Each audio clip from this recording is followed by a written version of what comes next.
Hello friends, welcome to my channel tuition वाला। आज हम डिस्कस करेंगे क्लास 12th राजनीतिक विज्ञान का चैप्टर 3, फर्स्ट बुक का चैप्टर 3 12th क्लास का। उसके इम्पोर्टेंट नोट्स हम डिस्कस करेंगे और इस चैप्टर को अच्छे से एक्सप्लेन करेंगे। अध्याय 3 चैप्टर 3 समकालीन दक्षिण एशिया। यहाँ पे है दक्षिण एशिया के देश। दक्षिण एशिया के कौन कौन से देश थे? तो वो हैं भारत, पाकिस्तान, बांग्लादेश, नेपाल, भूटान, मालदीव, श्रीलंका।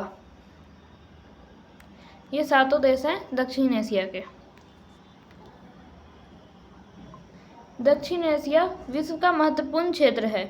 इसमें शामिल 7 देशों भारत, पाकिस्तान, नेपाल, भूटान, बांग्लादेश, श्रीलंका तथा मालदीव के लिए दक्षिण एशिया पद का इस्तेमाल किया जाता है। इस क्षेत्र की चर्चा में अफगानिस्तान और म्यांमार भी शामिल है। इस क्षेत्र की चर्चा में अफगानिस्तान और म्यांमार भी शामिल है। चीन को दक्षिण एशिया का देश नहीं माना जाता है। चीन जो है उसे दक्षिण एशिया का देश नहीं माना जाता है। उत्तर की विशाल हिमालय पर्वत श्रृंखला, दक्षिण का हिंद महासागर और पश्चिम का अरब सागर और पूर्व में मौजूद बंगाल की खाड़ी दक्षिण एशिया को भौगोलिक विशिष्टता प्रदान करता है। यह है दक्षिण एशिया के देशों की राजनीतिक प्रणाली। राजनीतिक प्रणाली है तो भारत और श्रीलंका में आज़ादी के बाद से लोकतंत्र है। मतलब दक्षिण एशिया के देशों के बारे में, राजनीतिक प्रणाली के बारे में कुछ बताया गया है। तो भारत और श्रीलंका में जो है जब से आज़ादी हुई है तब से लोकतंत्र है। पाकिस्तान और बांग्लादेश में कभी लोकतंत्र और कभी सैन्य शासन रहा है। तो पाकिस्तान और बांग्लादेश जो है उसमें कभी लोकतंत्र रहता है, कभी फिर सैन्य शासन हो जाता है जैसे राजाओं का शासन, और फिर कभी लोकतंत्र। नेपाल में 2006 तक संवैधानिक राजतंत्र था और 2008 में लोकतंत्र की बहाली हुई। जैसे नेपाल में 2006 तक संवैधानिक राजतंत्र था और फिर 2008 में लोकतंत्र की बहाली हो गई। 2008 से लोकतंत्र है। भूटान 2008 में संवैधानिक राजतंत्र बना। भूटान जो है वो 2008 में संवैधानिक राजतंत्र बना। मालदीव सन 1968 तक सल्तनत हुआ करता था, अब यहाँ लोकतंत्र है। मालदीव जो है वो 1968 तक सल्तनत हुआ करता था लेकिन अब लोकतंत्र है। दक्षिण एशिया के लोग लोकतंत्र को अच्छा मानते हैं और प्रतिनिधि मुल्क लोकतंत्र की संस्थाओं का समर्थन करते हैं। दक्षिण एशिया के जो लोग हैं वो लोकतांत्रिक व्यवस्था को ही अच्छा मानते हैं और वहाँ के प्रतिनिधि मुल्क लोकतंत्र संस्थाओं का समर्थन भी करते हैं ताकि लोकतंत्र ही रहे। दक्षिण एशिया के लोकतंत्र के अनुभवों से लोकतंत्र के बारे में प्रचलित यह भ्रम टूट गया कि लोकतंत्र सिर्फ विश्व के धनी देशों में फल फूल सकता है। दक्षिण एशिया के लोकतंत्र के अनुभव से, दक्षिण एशिया के वहाँ के लोकतांत्रिक व्यवस्था का जो अनुभव है उसे लोकतंत्र के बारे में ये प्रचलित भ्रम जो है कि लोकतंत्र सिर्फ विश्व और धनी देशों में फल फूल सकते हैं। मतलब कि लोकतांत्रिक व्यवस्था सिर्फ जैसे जो धनी देश है और उसकी अच्छी व्यवस्था है उसी में फल फूल सकता है। तो ये जो भ्रम है वो टूट गया। लोकतंत्र सिर्फ विश्व और धनी व्यवस्था में फल फूल सकता है। पाकिस्तान में सेना और लोकतंत्र। पाकिस्तान में सेना और लोकतंत्र। पाकिस्तान के पहले संविधान बनने के बाद देश के शासन की बागडोर जनरल अयूब खां ने अपने हाथों में ली और जल्द ही अपना निर्वाचन करा लिया।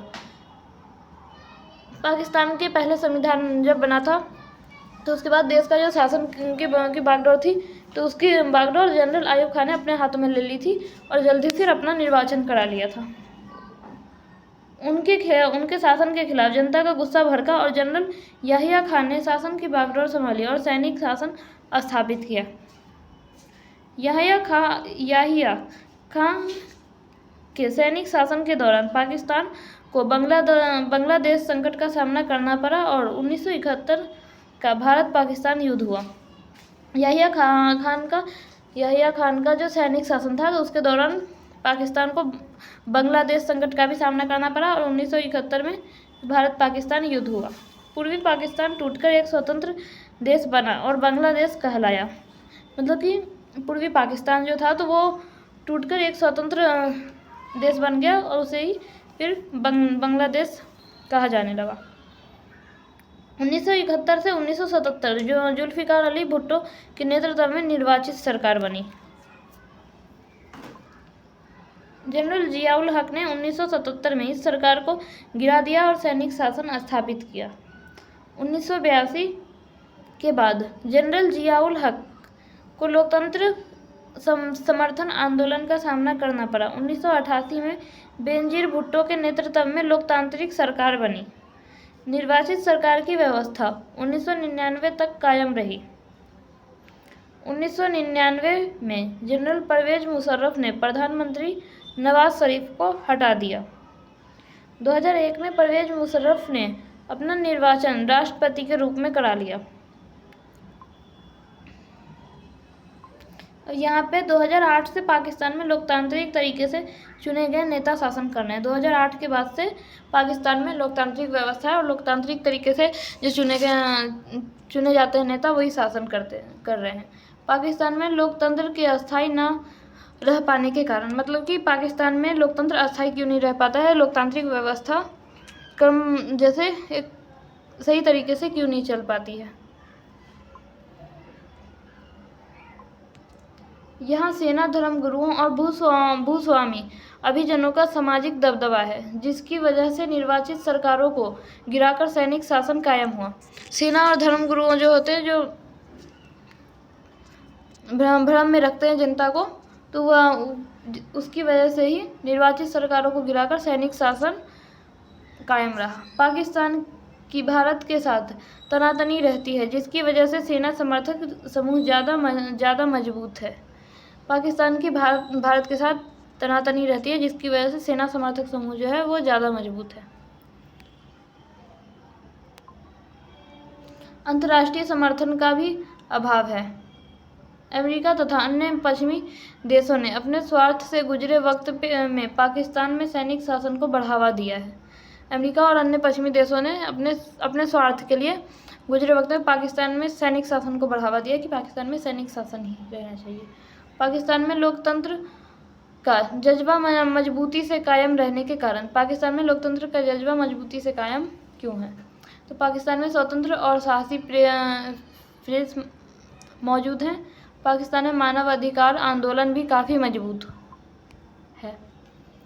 अब है बांग्लादेश। तो 1947 से 1971 तक बांग्लादेश पाकिस्तान का अंग था। मतलब 1971 में बांग्लादेश अलग हुआ था पाकिस्तान से, वरना जब भारत आज़ाद हुआ था तब भारत और पाकिस्तान, जब हिंदुस्तान आज़ाद हुआ था तब भारत और पाकिस्तान दो भागों में बट गया था 1947 में। तो 1947 से लेकर 1971 तक बांग्लादेश जो था वो पाकिस्तान का ही हिस्सा था। 1947 से 1971 तक इसे पूर्वी पाकिस्तान के नाम से जाना जाता था। और इसका नाम जैसे पेपर में क्वेश्चन इस टाइप से भी आ सकता है कि बांग्लादेश का दूसरा नाम क्या था, या बांग्लादेश को पहले किस नाम से जाना जाता था, तो वो बांग्लादेश को पूर्वी पाकिस्तान के नाम से जाना जाता था 1947 से लेकर 1971 तक। अंग्रेजी राज के समय के बंगाल और असम के विभाजित हिस्सों से पूर्वी पाकिस्तान का यह क्षेत्र बना। अंग्रेजी राज के समय बंगाल और असम के विभाजित हिस्सों से पूर्वी पाकिस्तान का यह क्षेत्र बना। इस क्षेत्र के लोग पश्चिम पाकिस्तान के दबदबे और अपने ऊपर उर्दू भाषा को लादने के खिलाफ थे। इस क्षेत्र के लोग पश्चिमी पाकिस्तान के दबदबे, पश्चिमी पाकिस्तान का दबाव और उनके ऊपर, मतलब कि ये था कि हाँ उर्दू भाषा ही वो सीखेंगे, उर्दू भाषा ही बोलेंगे, तो उनको लादने के खिलाफ थे। इस क्षेत्र के लोगों ने बंगाली संस्कृति और भाषा के साथ किए जा रहे दुर्व्यवहार के खिलाफ विरोध जताना शुरू किया। मतलब बंगाली और संस्कृति भाषा के साथ दुर्व्यवहार किया जाता था। वो बंगाली और संस्कृति भाषा नहीं चाहते थे कि हाँ यहाँ पे हो, तो उसके खिलाफ विरोध जताना शुरू किया। इस क्षेत्र की जनता ने राजनीतिक सत्ता में समुचित हिस्सेदारी की मांग उठाई। राजनीतिक सत्ता में बराबरी की हिस्सेदारी की मांग उठाई। इस क्षेत्र की जनता ने प्रशासन में भी अपने न्यायोचित प्रतिनिधित्व की मांग उठाई। पश्चिमी पाकिस्तान के प्रभुत्व के खिलाफ जन संघर्ष का नेतृत्व शेख मुजीब उर रहमान ने किया। 1970 के चुनाव में शेख मुजीबुर रहमान की नेतृत्व वाली अवामी लीग को पूर्वी पाकिस्तान की सारी सीटों पर विजय मिली। तो पूर्वी 1970 में जो चुनाव हुआ था उसे शेख मुजीबुर रहमान की नेतृत्व वाली अवामी लीग को जो थी वो पूर्वी पाकिस्तान की सारी सीटों पर जीत मिली थी, विजय मिली थी। अवामी लीग को संपूर्ण पाकिस्तान के लिए प्रस्तावित संविधान सभा में बहुत हासिल होगा, लेकिन सरकार पर पश्चिमी पाकिस्तान के नेताओं का दबाव था। लेकिन सरकार पर जो था वो पश्चिमी पाकिस्तान के नेताओं का दबाव था और सरकार ने इस सभा को आहूत करने से इनकार कर दिया। शेख मुजीब को गिरफ्तार कर लिया गया। शेख मुजीब जो थे उन्हें गिरफ्तार कर लिया गया।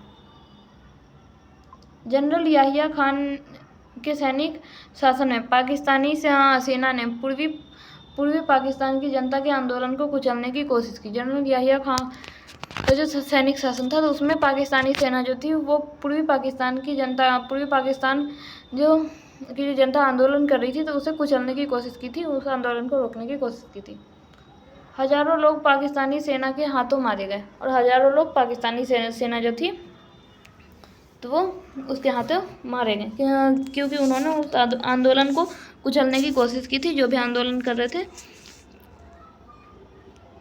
और उन्हें भी पूर्वी पाकिस्तान से बड़ी संख्या में लोग भारत पलायन कर रहे थे। पूर्वी पाकिस्तान से मतलब कि ज़्यादा संख्या में लोग भारत आ रहे थे। भारत के सामने शरणार्थियों को संभालने की समस्या आन खड़ी थी। मतलब भारत के सामने जैसे देश में पूर्वी पाकिस्तान से आ रहे हैं तो मतलब उनके रहने और सब चीज़ की सुविधा करने और उन्हें संभालने की समस्या आ खड़ी थी। भारत की सरकार ने पूर्वी पाकिस्तान के लोगों की आज़ादी की मांग का समर्थन किया और उन्हें वित्तीय और सैन्य सहायता दी और आज़ादी की मांग का समर्थन भी किया। परिणाम स्वरूप 1971 में भारत और पाकिस्तान के बीच युद्ध छिड़ गया। इस कारण जो है वो भारत और पाकिस्तान के बीच, क्योंकि भारत पूर्वी पाकिस्तान के लोगों को आज़ादी की मांग में भी समर्थन किया था और वित्तीय और सैन्य सहायता भी दी थी, तो इसी कारण पाकिस्तान और भारत का 1971 में युद्ध हुआ था। युद्ध की समाप्ति में पूर्वी पाकिस्तान में पाकिस्तानी सेना के आत्मसमर्पण तथा एक स्वतंत्र राष्ट्र बंगाल के निर्माण के साथ हुई। युद्ध की समाप्ति जो है जैसे 1971 में भारत और पाकिस्तान में युद्ध तो छिड़ गया, लेकिन युद्ध की जो समाप्ति हुई थी वो पूर्वी पाकिस्तान में पाकिस्तानी सेना के आत्मसमर्पण तथा एक स्वतंत्र राष्ट्र बंगाल के निर्माण से हुई। फिर पूर्वी पाकिस्तान जो है पाकिस्तान सेना ने आत्मसमर्पण कर लिया था और पूर्वी पाकिस्तान जिसका नाम स्वतंत्र राष्ट्र बंगाल और पूर्वी पाकिस्तान का नाम बंगाल रखा गया और उसका निर्माण हुआ।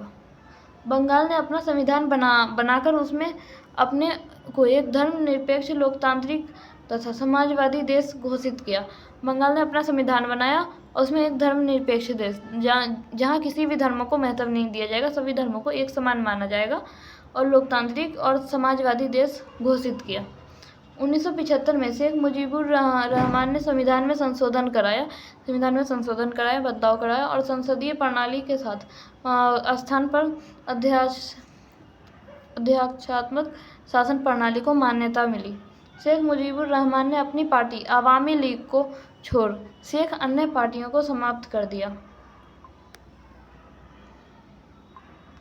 1975 के अगस्त में सेना ने शेख के खिलाफ बगावत कर उनकी हत्या कर दी। 1975 के अगस्त में सेना ने शेख के खिलाफ बगावत की और उनकी हत्या कर दी। नए सैनिक शासन जियाउर रहमान ने अपनी बांग्लादेश नेशनल पार्टी बनाई और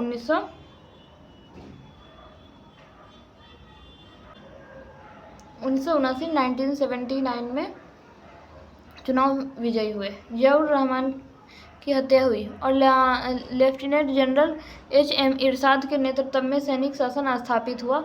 बाद में लोकतंत्र के समर्थन के आंदोलन के बाध्य होकर चुनाव कराए और 5 वर्षों के लिए राष्ट्रपति जनरल इरशाद बन गए। 1970 में जनता के व्यापक विरोध के कारण जनरल इरशाद को राष्ट्रपति पद छोड़ना पड़ा। 1970 में जनता का व्यापक विरोध हुआ तो उसके कारण जनरल इरशाद जो थे उनको राष्ट्रपति पद छोड़ना पड़ा। 1991 में चुनाव के बाद बांग्लादेश में बहुदलीय चुनाव पर आधारित प्रतिनिधि मुल्क लोकतंत्र कायम है। यह नेपाल में राजतंत्र और लोकतंत्र। तो नेपाल में लंबे समय तक राजा और लोकतंत्र समर्थकों में जद्दोजहद चलती रही। अब वहाँ की राजनीति में माओवादी भी बहुत प्रभावी हो गए हैं।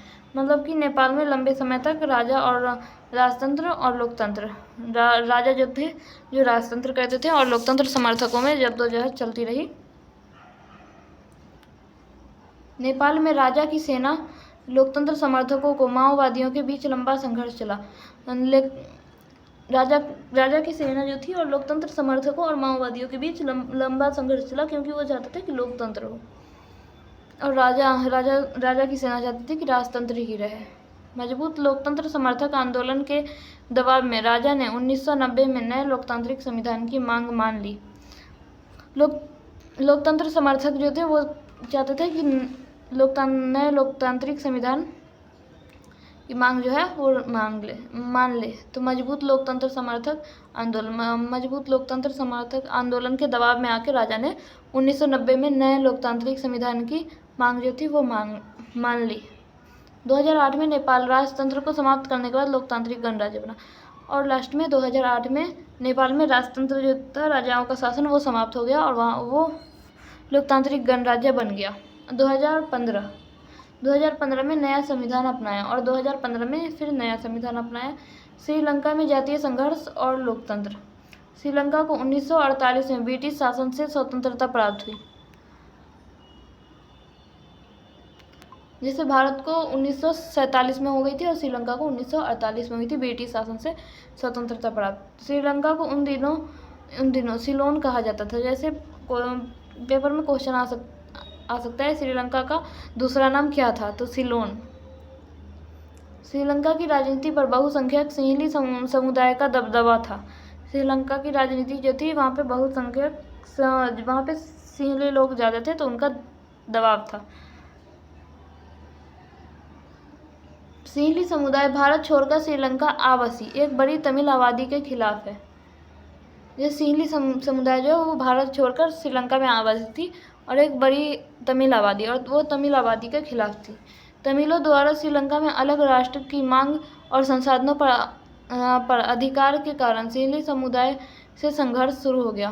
तो तमिल चाहते थे कि वह उनका अलग राष्ट्र हो, भाषा के आधार पर वो चाहते थे कि मतलब तमिलों का अलग राष्ट्र, तो उसके कारण सिंहली समुदाय से संघर्ष शुरू हो गया, उनके लड़ाई झगड़े शुरू हो गए। 1983 के बाद उग्र तमिल संगठन लिबरेशन टाइगर्स ऑफ तमिल इल्म लिमिटेड ने श्रीलंकाई सेना के साथ सशस्त्र संघर्ष किया, मतलब हथियारों के द्वारा संघर्ष किया, सशस्त्र। उन्होंने सशस्त्र संघर्ष किया, हथियारों के द्वारा संघर्ष किया, सशस्त्र संघर्ष। 1987 में भारतीय सरकार श्रीलंका के तमिल मसले में प्रत्यक्ष रूप से शामिल हुई। 1987 में भारतीय सरकार जो थी वो श्रीलंका के तमिल मसले में प्रत्यक्ष रूप से शामिल जो हुई थी वो 1987 में हुई थी। भारतीय शांति सेना को शांति स्थापित करने की आशा में श्रीलंका भेजा गया। भारतीय शांति सेना जो थी, तो भारतीय शांति सेना को भारत ने शांति स्थापित करने के लिए, ताकि वो श्रीलंका में जाके शांति स्थापित कर सके, जो भी वहाँ संघर्ष चल रहा है उसे शांत कर सके, तो इसलिए भेजा गया था।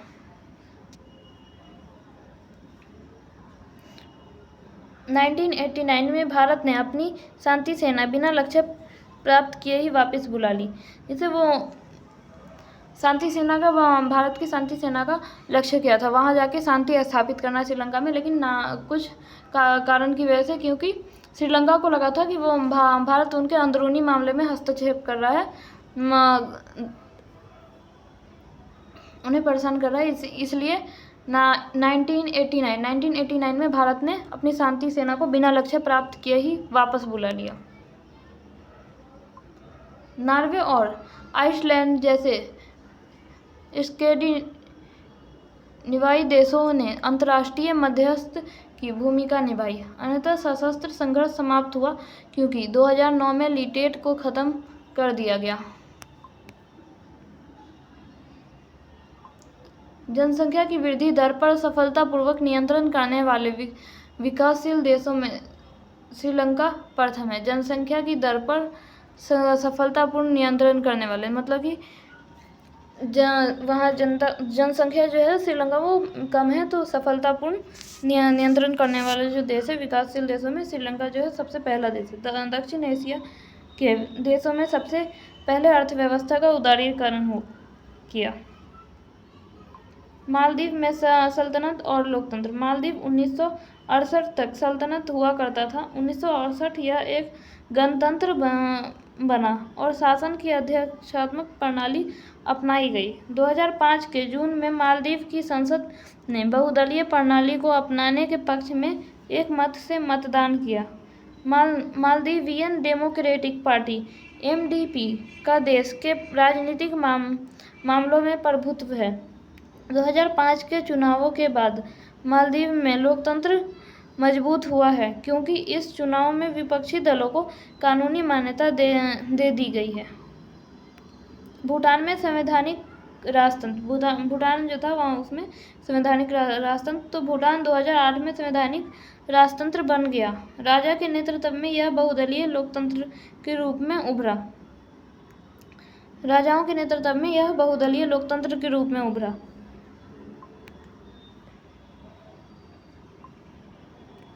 भारत के पड़ोसी देश से संबंध। भारत के पड़ोसी देश से संबंध कैसे थे?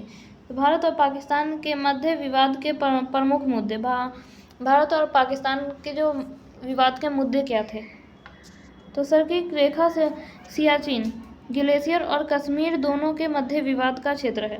दोनों देशों की सरकारें एक दूसरे को संदेह की दृष्टि से देखता है, मतलब कि दोनों देशों की सरकारें जो है वो एक दूसरे को दुश्मन समझती है, आपस में संदेह की दृष्टि से देखती है। पाकिस्तान पर यह भी आरोप है कि वह कश्मीरी उग्रवादियों को हथियार, परीक्षण और धन देता है।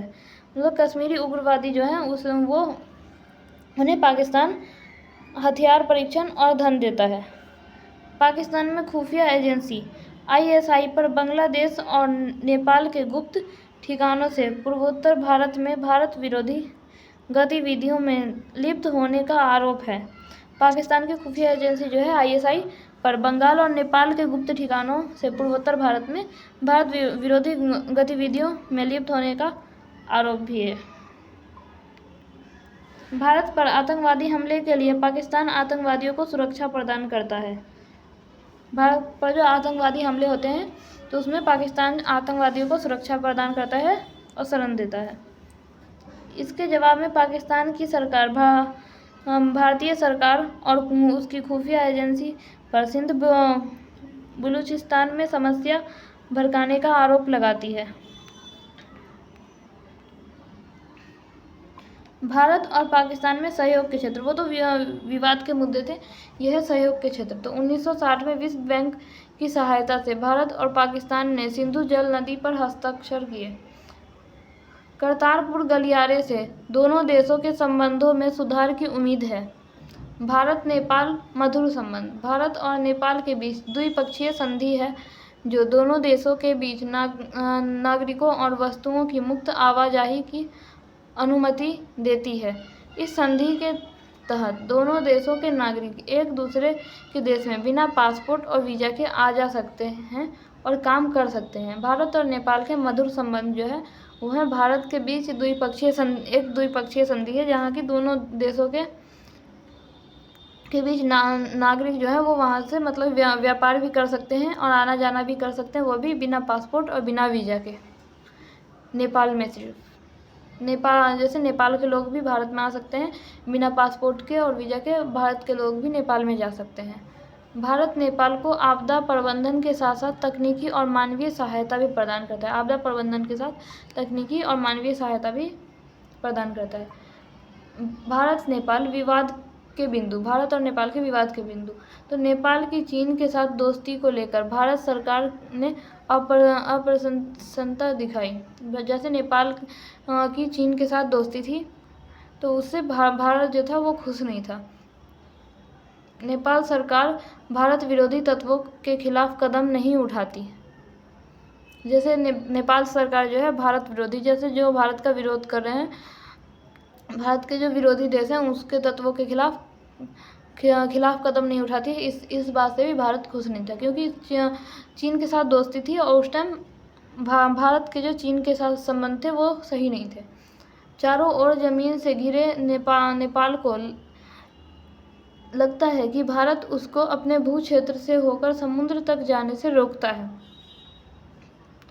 नेपाल के लोगों का मानना है कि भारत सरकार नेपाल के अंदरूनी मामलों में दखल दे रही है। नेपाल के जो लोग हैं वो मानते हैं कि भारत सरकार जो है वहाँ के अंदरूनी मामले में दखल अंदाजी कर रही है, दखल दे रही है।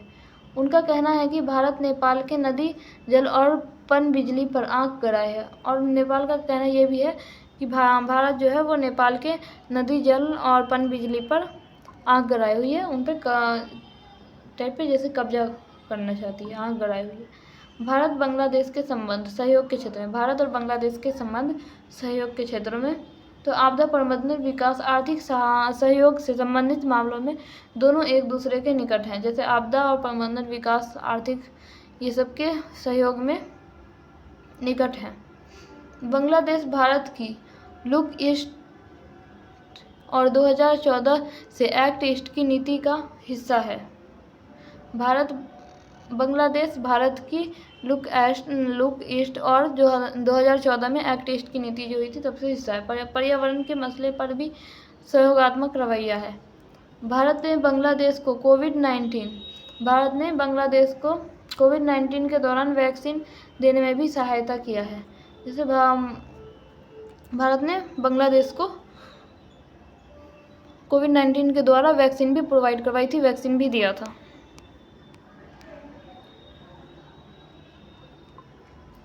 भारत बांग्लादेश असहयोग या विवाद के क्षेत्र। भारत में जैसे एक तो होते हैं सहयोग के क्षेत्र, एक विवाद के क्षेत्र। किसी भी देश के साथ दोनों बातें होती हैं, एक तो कभी सहयोग की होती है, कभी विवाद की भी होती है।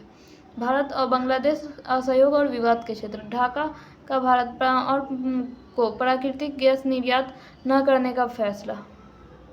भारतीय सेना को पूर्वोत्तर भारत में जाने के लिए अपने इलाके से बांग्लादेश का रास्ता देने से इनकार करना। भारत विरोधी इस्लामी कट्टरपंथी जमातों का समर्थन। गंगा और ब्रह्मपुत्र नदी पर जल विवाद। बांग्लादेश सरकार भारत की सरकार पर चटगांव पर्वतीय क्षेत्र में विद्रोह को हवा देने, बांग्लादेश के प्राकृतिक गैस में सेंधमारी करने और व्यापार में बेईमानी करने का आरोप लगाती है। अब भारत और श्रीलंका के मधुर संबंध, भारत और श्रीलंका के अच्छे संबंध। भारत और श्रीलंका मध्य सांस्कृतिक, बौद्धिक, धार्मिक और भाषाई शब्द प्राचीन काल से है। भारत ने श्रीलंका के साथ मुक्त व्यापार समझौते पर हस्ताक्षर किए, जिसे व्यापारिक संबंध दृढ़ हुए। श्रीलंका में सुनामी से हुई तबाही में भारत ने पुनर्निर्माण करने में सहायता की। श्रीलंका में सुनामी से बहुत तबाही हुई थी, तो उसका दोबारा से शुरुआत करने में, पुनर्निर्माण करने में भारत ने बहुत सहयोग किया था श्रीलंका को। भारत श्रीलंका विवाद के क्षेत्र, विवाद के मुद्दे। तो श्रीलंका और भारत की सरकारों के संबंध में तनाव श्रीलंका में जातीय संघर्ष को लेकर है। 1987 में भारत ने शांति सेना को श्रीलंका भेजने के बाद से भारत सरकार के अंदरूनी मामलों में असंलग्नता की नीति पर अमल कर रही है।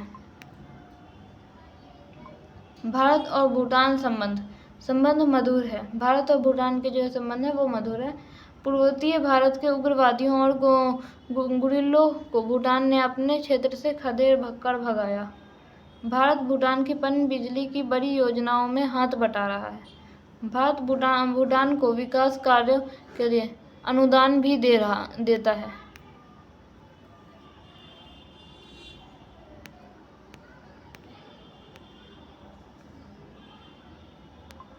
भारत मालदीव के सहयोग के क्षेत्र। तो भारत के साथ संबंध मालदीव के साथ भारत के संबंध जो है वो सौहार्दपूर्ण है तथा गर्मजोशी से भरे हैं।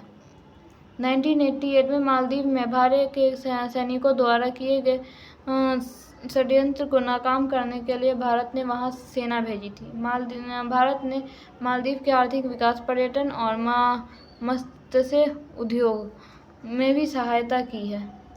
The south Asian association for regional cooperation, इसकी स्थापना हुई थी 8 दिसंबर 1985 में 1985 में। और स्थापना सदस्य देश, इसके सदस्य देश जो हैं वो है भारत, बांग्लादेश, भूटान, पाकिस्तान, नेपाल, श्रीलंका, मालदीव, अफ़गानिस्तान 2005 में इसका सदस्य बना था। और ये इसकी स्थापना हुई थी 1985 में। द शेक्स, इसमें टोटल 8 देश हैं, भारत, बांग्लादेश, नेपाल, भूटान, श्रीलंका, मालदीव, अफ़गानिस्तान। और इसका उद्देश्य, इसे बनाने का उद्देश्य क्या था, इसकी स्थापना का उद्देश्य क्या है? तो इसकी स्थापना का जो उद्देश्य है क्षेत्रीय सहयोग को बढ़ावा देना है और आर्थिक सहयोग को भी बढ़ावा देना है, दक्षिण एशिया के लोगों के कल्याण को बढ़ावा देना और सांस्कृतिक विकास।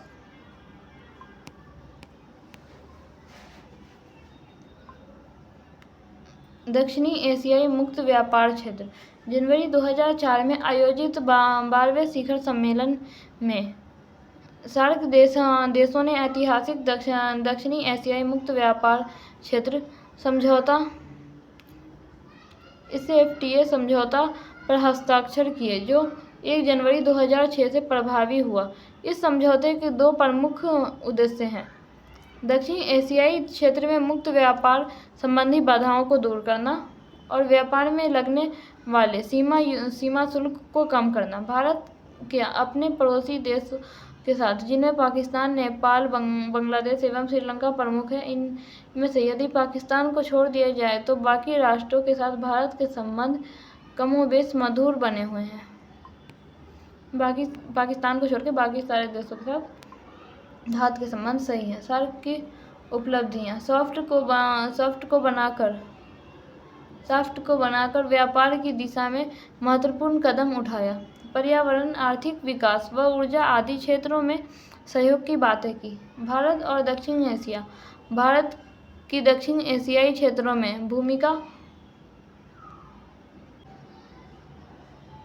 दक्षिण एशिया के भूगोल में भारत बीच में स्थित है और बाकी देश भारत की सीमा के इर्द गिर्द पड़ते हैं।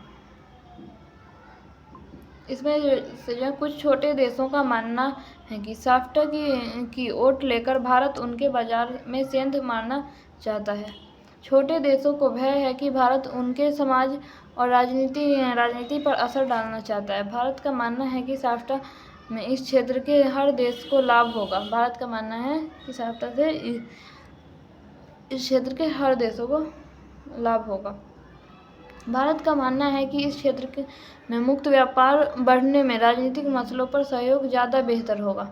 भारत नहीं चाहता है कि दक्षिण एशिया के देशों में अस्थिरता पैदा हो, क्योंकि ऐसी स्थिति में बाहरी ताकतों को इस क्षेत्र में प्रभाव जमाने में मदद मिलती है। भारत जो है वो नहीं चाहता है कि इसमें अस्थिरता पैदा हो, संघर्ष पैदा हो, क्योंकि इसमें बाहरी ताकत जो होती है वो आसानी से प्रभाव जमा लेती है। बाहर के जो देश होते हैं वो आसानी से इसमें प्रभाव जमा लेते हैं।